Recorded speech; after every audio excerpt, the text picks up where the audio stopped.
नमस्कार, आपका स्वागत है मेरे चैनल में। आज हम विशेषण तथा विशेषण के भेद पढ़ेंगे। सबसे पहले विशेषण की परिभाषा। संज्ञा या सर्वनाम की विशेषता बतलाने वाले शब्दों को विशेषण कहते हैं। अर्थात जो शब्द संज्ञा या सर्वनाम की विशेषता बताते हैं उन्हें विशेषण कहते हैं। विशेषण के साथ एक शब्द और आता है विशेष्य, जिनकी विशेषता बताई जाती है। जो विशेषता है वह तो विशेषण कहलाता है और जिनकी विशेषता बताई जाती है उसे विशेष्य कहते हैं। उदाहरण से स्पष्ट करेंगे। एक वाक्य है यहाँ पर, मोटा लड़का हंस रहा है। यहाँ पर जो मोटा शब्द है यह लड़के की विशेषता है तो यह विशेषण कहलाएगा, तथा लड़का यहाँ पर विशेष्य है क्योंकि लड़के की विशेषता बताई जा रही है तो लड़का विशेष्य होगा। आगे बात करेंगे विशेषण के भेद। विशेषण के मूलतः 4 भेद होते हैं। पहला है सार्वनामिक विशेषण। विशेषण के रूप में प्रयुक्त होने वाले सर्वनाम को सार्वनामिक विशेषण कहते हैं। जैसे यह घर मेरा है, वाक्य में यह सार्वनामिक विशेषण है। वह किताब मेरी है। कोई आदमी आ रहा है। दूसरा भेद के अंतर्गत दूसरा भेद है गुणवाचक विशेषण। जो शब्द संज्ञा अथवा सर्वनाम के गुणधर्म या स्वभाव का बोध कराते हैं उन्हें गुणवाचक विशेषण कहते हैं। गुणवाचक विशेषण अनेक प्रकार के हो सकते हैं। जैसे उदाहरण देखें, काल बोधक यानी जो समय का बोध कराते हैं, जैसे नया, पुराना, ताजा, प्राचीन। दूसरा है रंग बोधक, जिससे रंग का पता चलता है, लाल, पीला, काला, हरा, नीला। तीसरा है दशा बोधक, मोटा, पतला, युवा, वृद्ध, इस प्रकार से।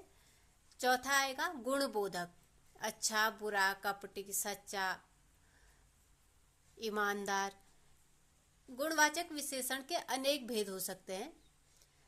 तीसरा आता है संख्यावाचक विशेषण।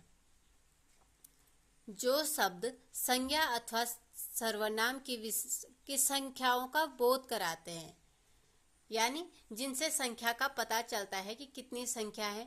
इसके भी 2 भेद होते हैं। संख्यावाचक जो विशेषण है इसके भी 2 भेद हैं। पहला है निश्चय संख्यावाचक और दूसरा अनिश्चय संख्यावाचक। निश्चय संख्यावाचक में जिसमें संख्याएं निश्चित होती हैं, और अनिश्चय संख्यावाचक जिसमें संख्याएं निश्चित नहीं होती हैं। जैसे कई लोग आए थे, कुछ बच्चे खेल रहे हैं।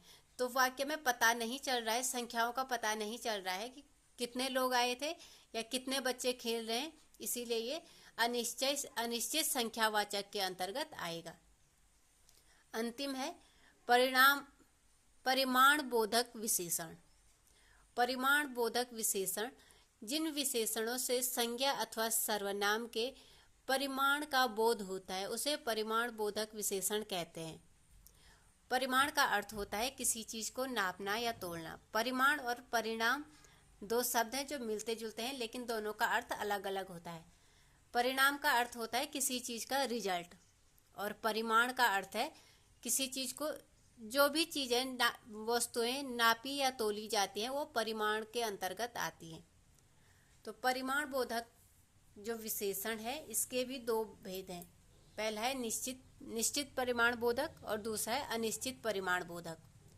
निश्चित में संख्या निश्चित होती है, जैसे 10 किलो घी निश्चित संख्या है, 2 क्विंटल चावल।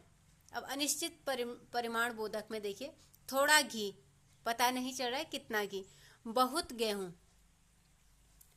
तो इस प्रकार से हम विशेषण के भेद के बारे में पता कर सकते हैं कि इसमें कौन सा विशेषण है। अगर आपको वीडियो अच्छा लगा, वीडियो को लाइक कीजिएगा और चैनल को सब्सक्राइब कीजिएगा।